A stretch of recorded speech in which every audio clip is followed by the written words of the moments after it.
Hello అండి. చంక భాగంలో మనకి ముడతలు వస్తున్నాయంటే దానికి 50% రీజన్ వచ్చేసి మనం హ్యాండ్స్ కటింగ్లో చేసే పొరపాట్ల వల్ల కూడా మనకి ముడతలు అయితే వస్తాయి. సో ముడతలు రాకుండా ఏ విధంగా కట్ చేసుకోవాలి అనేది చూద్దాం. ఇప్పుడు ఇక్కడ ఈ ఉన్న క్లాత్ని నేను డబుల్ ఫోల్డింగ్ అయితే పెట్టేసినాను. డబుల్ ఫోల్డింగ్ అనేది నేను ఇక్కడ వరకు మాత్రమే ఫోల్డ్ చేసినాను. చూడండి ఎందుకు అనేది నేను చెప్తాను. కటింగ్ చేసిన తర్వాత కింద ఒక లైన్ తీసేసుకొని తర్వాత 1/2 ఇంచ్ డిఫరెన్స్తో ఇంకొక లైన్ తీసేసుకున్నాను.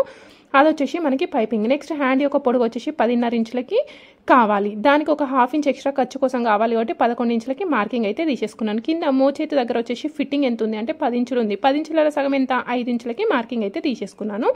అదేవిధంగా ఇది మోచేతి వరకు ఉన్న చేతులు కాబట్టి మోచేతి వరకు ఉన్న చేతులకి హ్యాండ్ యొక్క డౌన్ వచ్చేసి 3.5 ఇంచులు తీసుకున్నాం.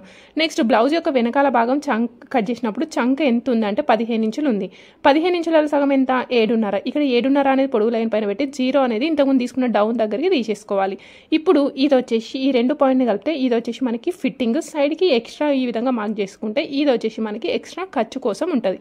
ఓకేనా. ఇప్పుడు ఈ విధంగా తీసేసుకున్న తర్వాత పర్ఫెక్ట్ షేప్ రావడం లేదు అని అనుకునే వాళ్ళు చూడండి, ఈ ఫిట్టింగ్ లైన్ దగ్గర నుండి సేమ్ ఈ విధంగా మార్కింగ్ పెట్టేసుకొని నెక్స్ట్ మళ్ళీ ఈ విడ్త్ ఎంత ఉందో కరెక్ట్గా తీసేసుకొని దానికి మధ్యలో ఒక మార్కింగ్ అయితే తీసేసుకుంటున్నా.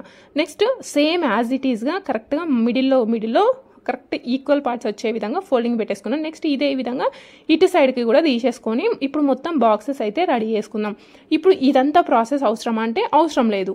కానీ ఎవరికి అవసరము అంటే పర్ఫెక్ట్ షేప్ రావడం లేదు, ఎన్నిసార్లు ట్రై చేసినా నాకు షేప్ రావడం లేదు, ఇక్కడ హ్యాండ్ యొక్క పైన భాగంలో ఇట్లా లేచినట్టుగా అవుతుంది, లేదంటే షేప్ రాక ముడతలు వస్తున్నాయి అని అనుకుంటారు కదా. అందుకోసం వచ్చేసి ఇప్పుడు కరెక్ట్గా మిడిల్లో ఒక పాయింట్ తీసేసుకొని చూడండి, అటు 2 బాక్సులు ఇటు 2 బాక్సులు ఉన్నాయి కదా, మిడిల్లో మార్కింగ్ పెట్టేసుకున్న తర్వాత ఇప్పుడు ఈ ఫస్ట్ స్టార్టింగ్ దగ్గర నుండి ఇప్పుడు మార్కింగ్ చేసుకున్న పాయింట్ని కలిపేసుకోవాలి. ఓకే. ఇప్పుడు ఇక్కడ నుండి మళ్ళీ ఈ ఫిట్టింగ్ లైన్ ఉంది కదా, ఫిట్టింగ్ లైన్ కంటే ఒక 1 ఇంచ్ ముందుకు జరిపేసుకొని ఈ లైన్ వచ్చేసి ఇక్కడికి కలిపేసుకోవాలి. నేను నార్మల్గా ఫ్రీ హ్యాండ్తోనే కలిపేసుకున్న. షేప్ చూడండి మీకు ఎంత పర్ఫెక్ట్గా వచ్చేసిందో. మీ దగ్గర కర్వ్ స్కేల్ ఉంటే కర్వ్ స్కేల్తో కలిపేసుకోండి. యాక్చువల్గా అవసరం అయితే లేదు. చూడండి ఎంత పర్ఫెక్ట్గా ఉందా.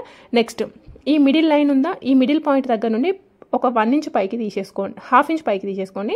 నెక్స్ట్ ఇక్కడ ఫస్ట్ ఒక 1 బాక్స్ ఎంత ఉందో ఆ 1 బాక్స్ మొత్తం కంప్లీట్గా తీసేసుకొని ఆ మిడిల్ పాయింట్ని టచ్ చేసుకుంటూ ఇక్కడ వరకు తీసేసుకోవాలి. చూడండి మిడిల్ ఫస్ట్ బాక్స్ మొత్తం ఉండాలి, మిడిల్ పాయింట్ అట్లా లాస్ట్కి కట్ చేసేసుకోవాలి. ఇప్పుడు ఈ విధంగా తీసేసుకుంటే ఇది వచ్చేసి మనకి పర్ఫెక్ట్ హ్యాండ్స్. మరి 2 ఎందుకు తీసేసుకున్నాం అనే డౌట్ కూడా రావచ్చు, అవునా.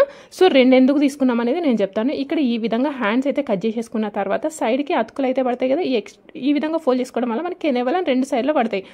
నార్మల్గా ఫోల్డ్ చేసుకున్నాం అనుకోండి 4 సైడ్లో పడతాయి. అప్పుడు మనకి టైం వేస్ట్ అవుతుంది, ఫినిషింగ్ అనేది నీట్గా ఉండదు. అందుకోసమే నేను హ్యాండ్స్ అనేవి ఈ విధంగా ఫోల్డ్ చేసుకున్నాను. ఇప్పుడు ఈ విధంగా తీసేసుకున్న తర్వాత ఒక్క సైడ్ ఈ విధంగా ఎక్స్ట్రా ఉంది చూడండి, ఈ ఎక్స్ట్రా ఉన్న పార్ట్ అయితే కట్ చేసుకోవాలి. ఇది వచ్చేసి మనకి స్టిచ్ చేసేటప్పుడు ఫ్రంట్ పార్ట్ సైడ్ స్టిచ్ చేయాలి. లోతు అనేది తీసింది ఫ్రంట్ పార్ట్లో, లోతు తీయండి బ్యాక్ సైడ్లో స్టిచ్ చేయడం వల్ల మనకి లోతు అనేది రాకుండా పర్ఫెక్ట్